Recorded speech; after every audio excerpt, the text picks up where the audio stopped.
남북은 주말인 오늘도 판문점 연락 채널을 가동하며 대표단 구성을 논의하는 등 사흘 앞으로 다가온 회담 준비에 속도를 내고 있습니다. 우리 정부는 조명균 통일부 장관을 수석 대표로 하고 통일부, 문체부 차관 2명을 포함해 5명으로 구성된 대표단을 북측에 제안했습니다. 북한의 장웅 IOC 위원이 평창올림픽 피겨 페어 종목에 북한 선수 참가를 시사했습니다. 장 위원이 이런 문제를 논의하기 위해 IOC 본부가 있는 스위스를 방문할 거란 관측이 나옵니다. 한미 FTA 개정을 위한 탐색전인 1차 협상이 미국 워싱턴에서 열렸습니다. 미국은 예상대로 자동차 수출 장벽을 낮추고 농축산물 개방을 확대하라고 요구했습니다. 그동안 재판 출석을 거부해온 박근혜 전 대통령이 헌재 탄핵 심판을 변호했던 유영하 변호사를 다시 선임했습니다. 국정원 특수활동비 상납 관련 혐의를 적극적으로 방어하겠다는 의지로 해석됩니다. 서울 종로구의 쪽방촌에서 불이 나 한 명이 숨졌습니다. 화재에 취약할 수밖에 없는 현장을 취재했습니다.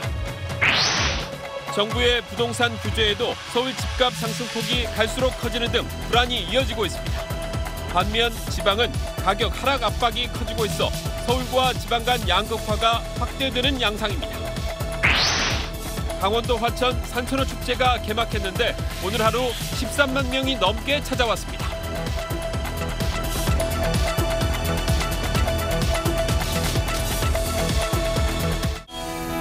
공기청정기가 도로 위로, 내일을 바꾸는 현대수소 전기차. 여러분 안녕하십니까? 거의 2년 동안 먹통이다시피 했던 판문점 전화가 토요일인 오늘도 부지런히 울렸습니다. 우리 정부는 사흘 뒤 남북 고위급 회담 수석 대표로 조명균 통일부 장관을 확정해 북측에 통보했습니다. 통일부 차관과 문체부 차관, 평창올림픽 조직위 간부까지 대표단은 모두 5명으로 구성했습니다. 군 관계자는 빠졌습니다. 첫 소식 김수영 기자가 보도합니다. 오늘 오전 9시 반, 남북은 판문점 연락 채널을 통해 고위급 회담 관련 협의를 시작했습니다. 우리 측은 대표단 명단 5명을 확정해 북측에 통보했습니다. 조명균 통일부 장관을 수석 대표로 천혜성 통일부 차관, 노태강 문화체육관광부 제2차관, 안문현 국무총리실 심의관, 김기용 평창올림픽 조직위 기획사무차장으로 구성됐습니다. 문체부 차관과 조직위 관계자를 대표단에 포함시킨 건 우선 북한의 평창올림픽 참가 문제에 집중하겠다는 뜻으로 읽힙니다. 북측 선수단과 대표단 규모, 또 이동 경로 등이 시급히 논의돼야 합니다. 군 관계자는 대표단 명단에 빠져 공식적으로 군사 부분 논의는 없을 것으로 보입니다. 다만 가능성은 열려 있습니다. 남북관계 경험이 많은 천혜성 통일부 차관이 다른 현안에 관해 탐색적인 대화에 나서겠다는 의미로 풀이됩니다. 즉 이산가족 상봉이나 우발적 충돌 방지 같은 의제들은 9일 첫 회담 이후 추가적인 대화를 염두에 뒀다는 분석입니다. 북측은 우리 요청에도 수용 여부를 포함해 자신들의 대표 명단을 아직 보내지 않았습니다. 남북은 일요일인 내일도 판문점 연락 채널을 정상 가동하기로 했습니다. SBS 김수영입니다. 자, 이번 회담은 판문점에서 장관급 수석 대표가 마주 앉는 형식이지만 사실상 서울 평양 간 의사소통이라고 볼 수도 있습니다. 청와대에서 판문점 회담 상황을 실시간으로 지켜보기 때문인데 이건 평양도 마찬가지입니다. 이어서 유성재 기자입니다. 사흘 뒤 남북 고위급 회담이 열리는 판문점 우리 측 지역 평화의 집. 회담장에 설치된 폐쇄회로 카메라와 마이크는 회담 진행 상황을 실시간으로 서울 삼청동 남북회담본부로 전달합니다. 같은 영상과 음성은 동시에 청와대에도 전송됩니다. 문재인 대통령이 청와대 상황실에서 회담 상황을 실시간으로 챙겨보면서 직통전화로 필요한 지시를 내릴 수 있습니다. 북한도 마찬가지입니다. 남측 지역에서 회담이 열리면 영상은 불가능해도 현장 음성은 평양의 통일전선부에서 들을 수 있습니다. 또 회담 때는 평화의 집과 평양 사이에도 직통전화가 마련되기 때문에 회담 상황을 청취하면서 김정은 위원장 등 지도부가 북측 대표에게 지침을 전달할 수 있습니다. 판문점 회담장을 중심에 놓고 서울과 평양이 간접적으로나마 실시간 의사소통을 하는 셈입니다. 경우에 따라서는 남북 최고 지도자의 의중이 실린 그런 대화도 가능하다고 볼 수 있겠습니다. 이번 회담의 수석 대표가 최고 지도자의 생각을 1대1로 전달받을 수 있는 장관급이기 때문에 이런 분석에 더욱 무게가 실리고 있습니다. SBS 유성재입니다. 그럼 회담을 지휘할 청와대 상황 정리해보죠. 청와대는 오는 9일 첫 회담에서 남북관계 전반으로 대화를 확대하기보다는 북한의 평창올림픽 참가 문제부터 매듭 짓겠다는 구상입니다. 민감한 쟁점은 초반에 건드려봐야 좋을 게 없다고 판단한 것 같습니다. 남승모 기자입니다. 문재인 대통령은 오늘 공식 일정을 잡지 않은 채 사흘 앞으로 다가온 남북 고위급 회담의 준비 상황을 보고받았습니다. 무엇보다 북한의 평창올림픽 참가가 최우선 과제인 만큼 9일 첫 만남에선 평창 문제에 집중한다는 방침입니다. 이를 위해 지난 21일부터 사회수석을 팀장으로 하는 청와대 평창 TF를 구성해 가동에 들어갔습니다. 남북관계 개선 문제는 서두르지 않고 먼저 서로의 요구사항부터 확인한 뒤 추후 논의하는 선에서 절충점을 찾을 가능성이 큽니다.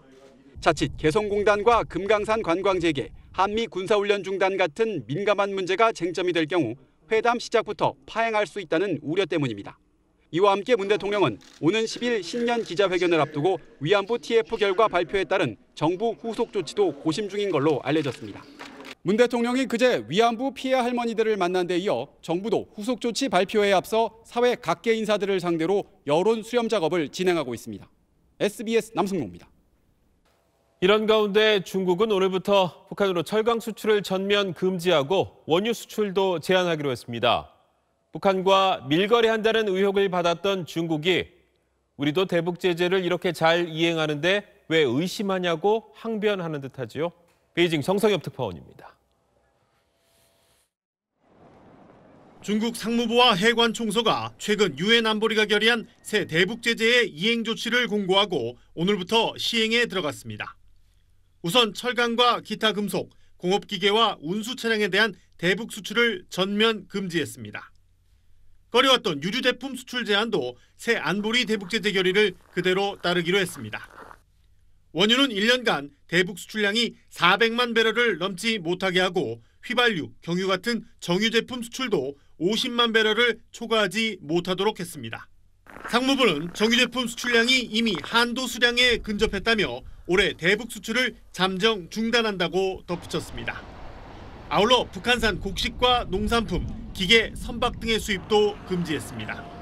我们绝不允许中国公民和企业从事违反安理会决议的活动。 북한과의 유류 밀거래 배후로 지목받고 있는 중국이 안보리 결의의 철저한 이행을 강조하며 결백을 주장하려는 의도가 보인다는 게 베이징 외교가의 분석입니다. 중국은 다만 민생 목적이나 핵 미사일 개발과 무관한 용도임이 입증될 경우엔 유류 수출을 인정하겠다고 밝혀 이 북한과의 관계 유지에도 여지를 남겨뒀습니다. 베이징에서 SBS 정성엽입니다. 다음 뉴스입니다. 한미 자유무역협정, 즉 FTA 개정 협상이 시작됐습니다. 첫 협상은 아무래도 탐색전 성격이 짙었는데 미국의 관심 분야는 역시 자동차였습니다. 워싱턴에서 정하석 특파원입니다. 한미 FTA 개정 1차 협상이 미국 수도 워싱턴 DC에서 열렸습니다. 9시간 동안 이어진 협상에서 양측은 상호 관심 사안에 대한 탐색전을 벌였습니다. 미국 측의 우선 관심 분야는 예상대로 자동차였습니다. 미국은 안전이나 환경 기준 같은 비관세 장벽을 완화해 줄 것을 강력히 요구한 것으로 알려졌습니다. 현행 한미 FTA에선 미국 안전 기준은 통과했지만 한국 기준에 미달하는 미국산 자동차는 업체당 2만 5천 대까지로 수입을 제한하고 있습니다.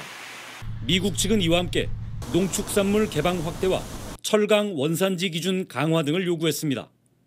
이에 맞서 우리 측은 외국 기업이 상대 국가 정책에 소송을 거는 투자자 국가 분쟁 해결 제도의 개선과 반덤핑 관세나 세이프가드의 남발 방지 등을 관심 분야로 제기했습니다. 앞으로 이런 것들을 어떻게 해결해 나가냐 하는 이슈는 양측 간의 팽팽한 쉽지 않은 회의가 될 걸로 생각을 하고 있습니다. 라이트하이저 미 무역 대표부 대표는 1차 협상이 끝난 뒤 합의 도달까지 아직 해야 할 일이 많다고 밝혔습니다. 다음 개정 협상은 이달 말이나 다음 달 초쯤 서울에서 개최하는 방안이 유력한 것으로 전해졌습니다. 워싱턴에서 SBS 정하석입니다. 보신 대로 미국은 우리 주력 수출품인 자동차를 우선 표적으로 삼았습니다. 자, 그렇다면 지킬 건 지키면서 역공에 나설 수 있는 묘안은 없는지 한승환 기자가 따져봤습니다. 한미 FTA가 발효된 이후 대미 무역 수지 흑자는 2015년에 정점을 찍은 뒤 2년 연속 하락하는 추세입니다. 자동차만 놓고 보면 지난해 대미 수출은 전년보다 3.9% 줄었습니다. 그래도 미국은 자동차가 한국에 대한 무역 적자의 80%를 차지하고 있다며 집중 공세를 펼 기세입니다. 특히 나프타 협상에서처럼 수출차의 미국산 부품 사용 비중을 대폭 늘리라고 요구할 가능성이 높습니다. 미국은 자동차 문제에 대해서는 상당히 자존심이 걸린 문제다. 노동자들의 그런 정서를 반영하고 있다. 이렇게 보여집니다. 반면 체결 당시부터 독소 조항으로 꾸준히 거론됐던 투자자 국가 분쟁 해결 제도의 개정 요구는 우리의 중요한 역공 카드입니다. 한국의 정책으로 손해를 봤다고 주장하는 외국인 투자자가 우리 정부에 직접 소송을 제기할 수 있어 주권 침해 요소가 크기 때문입니다. 실제로 최근 한 미국 시민권자가 재개발 지역 토지 수용 금액에 반발해 이 제도를 이용하기도 했습니다. 정부는 쌀 등 농축산 분야 추가 개방은 양보할 수 없다고 못 받고 있습니다. 농업을 지켜야 하는 건 다른 분야 협상에 부담을 주는 요소입니다. 하지만 미국이 민감해하는 쇠고기 긴급 수입 제한 조치 발동 요건을 완화하자는 카드로 대응할 수 있다는 분석도 나오고 있습니다. SBS 한승환입니다. 임종석 청와대 비서실장이 아랍에미리트 왕세제를 접견할 때 함께 있었던 인물인 칼둔 행정청장이 모레 한국을 찾을 것으로 알려졌습니다. 임 실장의 아랍에미리트 방문 배경에 대한 의혹이 풀릴지 관심이 모아지고 있습니다. 이한석 기자입니다. 칼둔 아부다비 행정청장은 지난해 12월 임종석 청와대 비서실장이 아랍에미리트 모하메드 왕세제를 예방했을 때 배석한 인물입니다. 아랍에미리트 원자력공사 이사회 의장입니다. 이명박 박근혜 정부와 원전 수출 계약 대가로 맺은 5개의 군사 분야 협정과 양해각서 내용을 잘 알고 있을 것으로 추정되는 핵심 인물입니다. 정부 관계자는 모레 칼둔 행정청장이 방한할 계획이라고 밝혔습니다. 칼둔 청장은 방한 기간 임 실장과의 면담은 물론 문재인 대통령을 직접 만날 가능성도 있어 보입니다. 청와대는 이에 대해 구체적인 일정을 확인해 줄 수 없다고 말을 아꼈습니다. 지금까지 양국 간 비밀협정과 각서에 국내법 위반 소지가 있어서 현 정부가 바로잡으려다가 아랍에미리트의 반발을 샀고 임 실장이 직접 가서 서둘러 수습에 나선 것으로 알려졌습니다. 특히 지난 정부가 유사시 군사적 지원을 약속한 것 아니냐는 추측까지 나오는 상황입니다. 임 실장 예방 한 달 만에 칼둔 답방이 이루어졌다는 점에서 양국 간 외교 마찰은 일단 봉합 수순을 밟을 것으로 보입니다.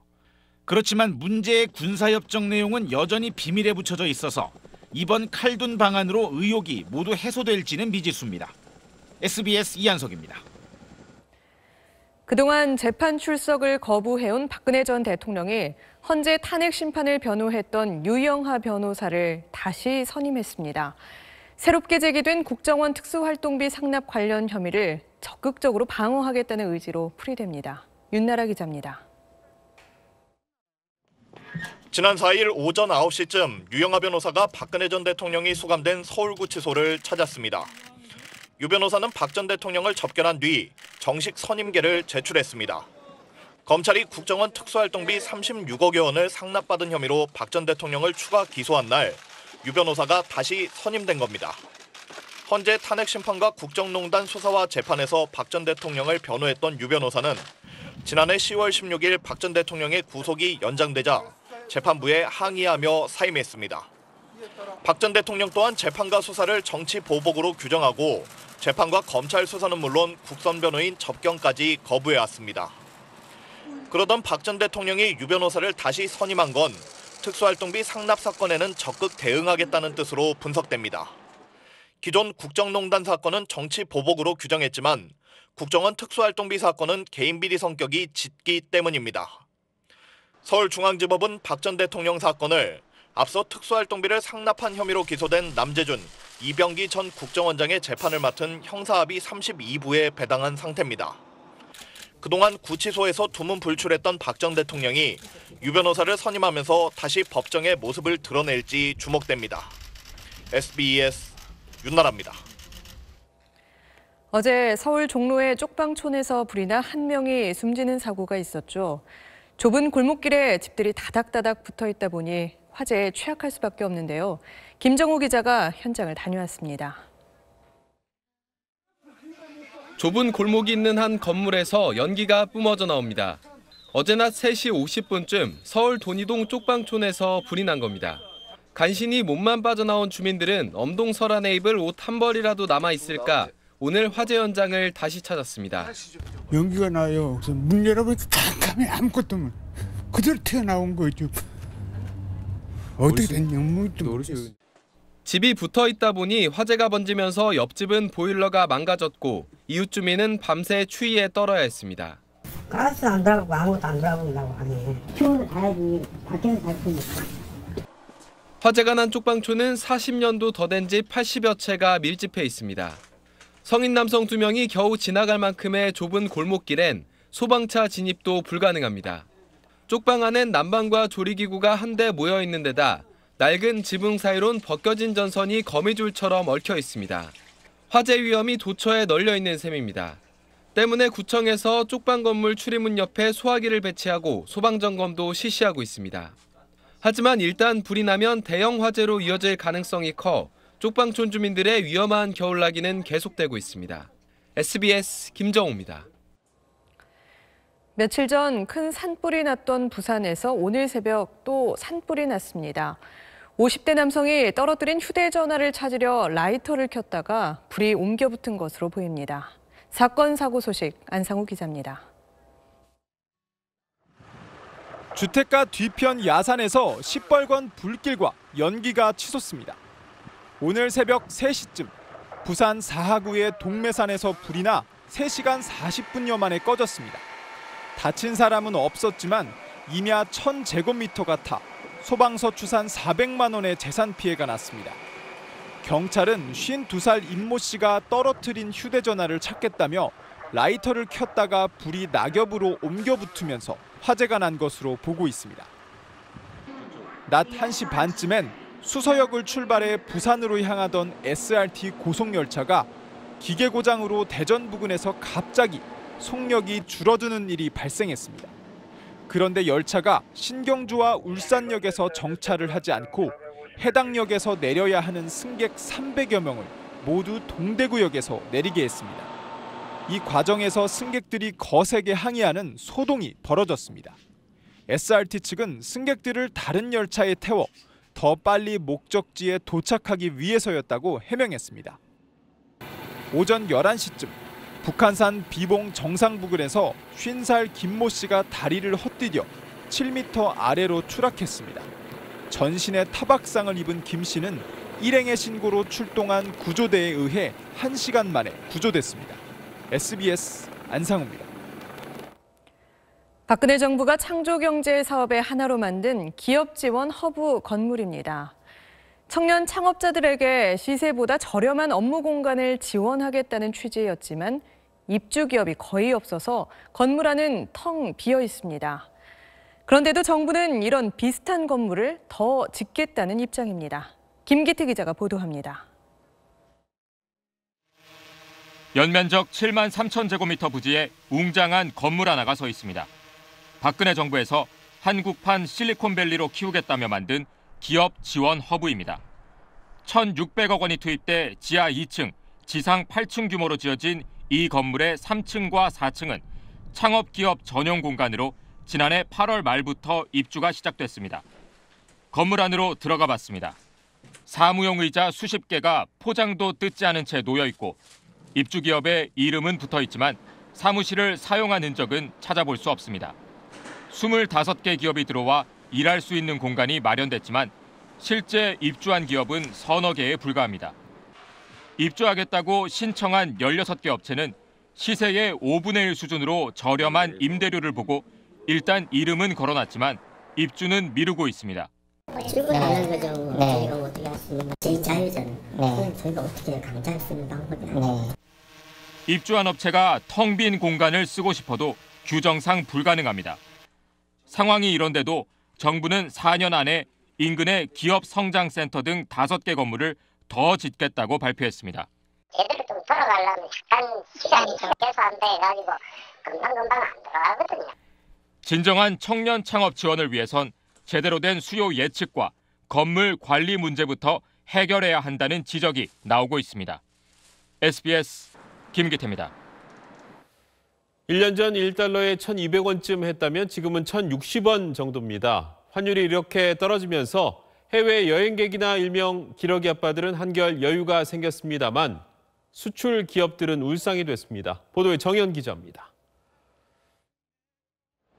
원화 가치 강세, 즉 원달러 환율 하락으로 해외 여행객들은 부담이 적어졌습니다. 원달러 환율이 1,060원대로 내려가면서 1년 전보다 달러당 140원 정도 싸졌기 때문입니다. 20-30만 원 정도 더 여유롭게 쓸 수 있어서 너무 좋은 것 같아요. 국수라도 한 그릇 더 먹고 좋습니다. 미국에서 대학을 다니는 아들에게 학비와 생활비를 보내는 직장인 김모 씨도 이 추세가 계속되기를 바라고 있습니다. 비행기 값이라도 한 번 더 이제 세이브 된다고 볼 수 있으니까 한 달 생활비라도 더 보낼 수 있고 하니까요.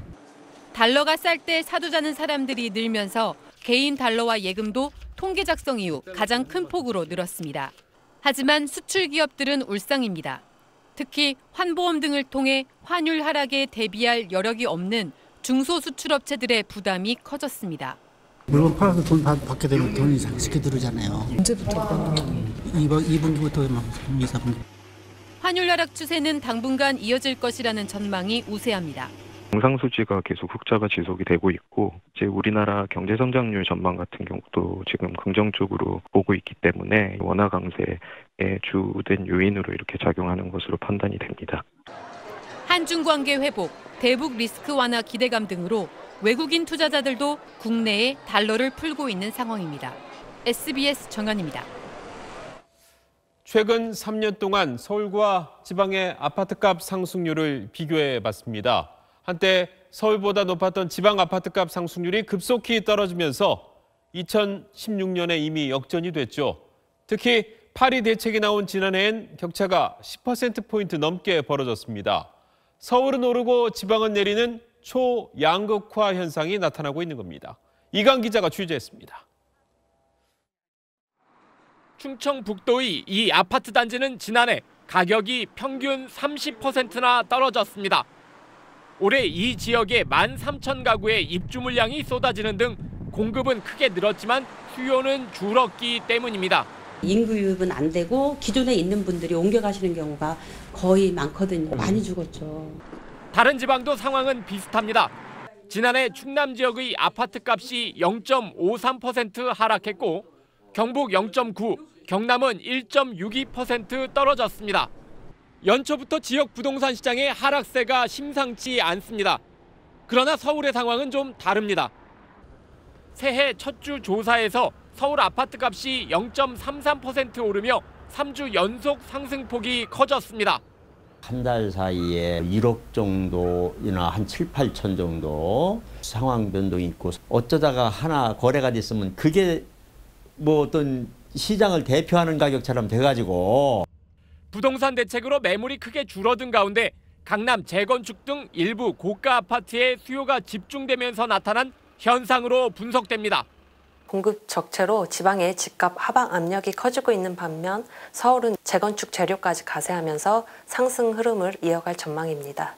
특히 올해 공급 물량이 쏟아지는 평택과 화성 등 경기도 남부권에선 매매가와 전세가가 하락하며 역전세난 우려도 나오고 있어 부동산 시장의 양극화가 더 심화될 전망입니다. SBS 이강입니다. 스마트폰으로 점점 더 많은 은행 업무를 처리하게 되면서 은행 점포들이 빠르게 사라지고 있습니다. 인력 감축 칼바람이 불고 있는데 만 40세, 즉 1978년생부터 희망퇴직 신청을 받고 있습니다. 최우철 기자가 보도합니다. 20년째 신한은행에서 창구 업무를 해온 45살 이모 씨는 요즘 희망퇴직을 고민하고 있습니다. 책임자가 워낙 많다 보니까 승진도 굉장히 어려운 상황이고.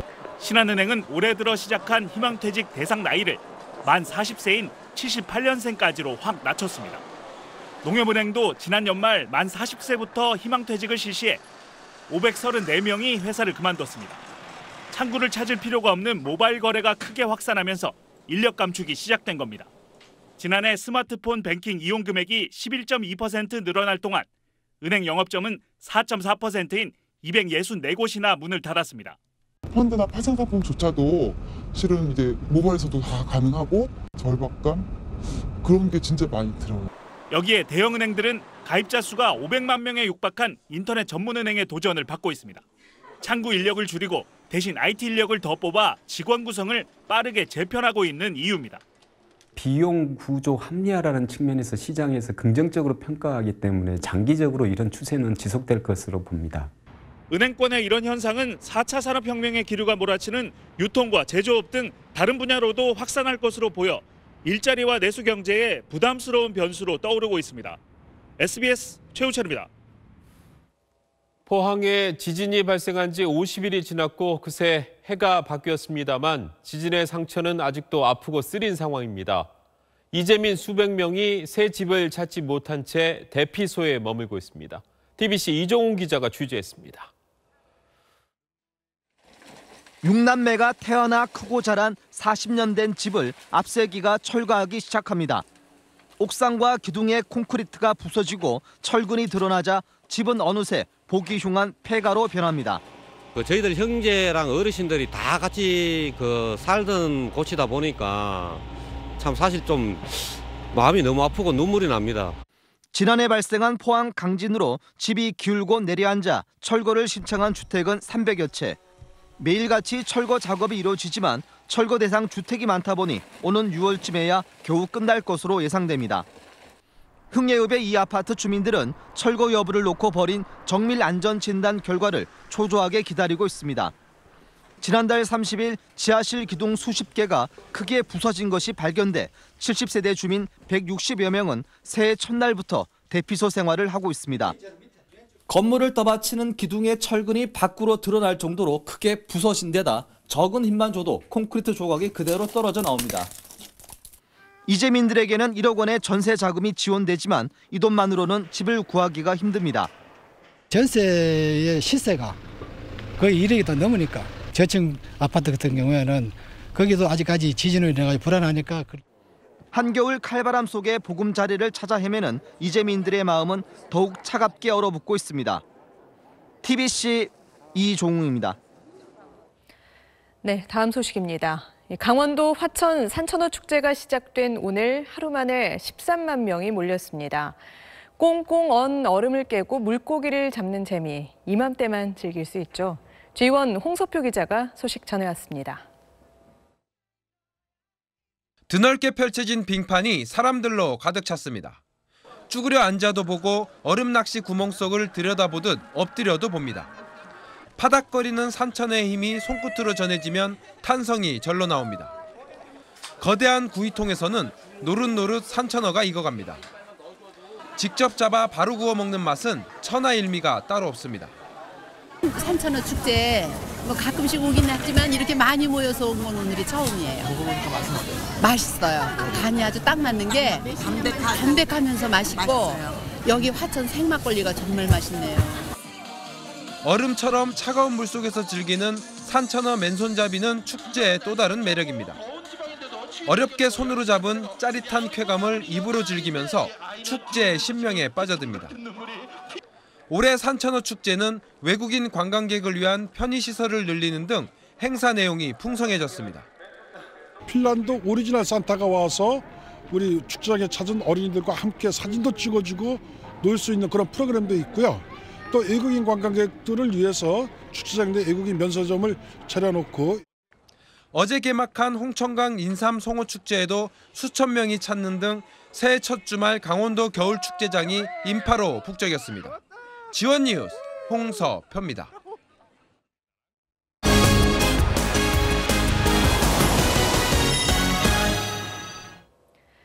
갑상선 암은 암 진단을 받더라도 장기 생존율이 높다 보니 이른바 착한 암으로 알려졌는데요. 가볍게 생각했다가 위험할 수 있습니다. 건강라이프 남주현 기자가 알려드립니다. 40대 초반의 갑상선암 환자입니다. 10여 년 전 갑상선에서 작은 혹이 발견된 뒤 정기검사만 받아왔는데 지난해 9월 갑자기 커졌습니다. 6.8cm 크기의 임파선 등 곳곳에 암세포가 전이됐고 조직 검사를 해보니 암세포의 변이가 심해 기존의 치료법이 전혀 듣지 않는 이른바 미분화암이었습니다.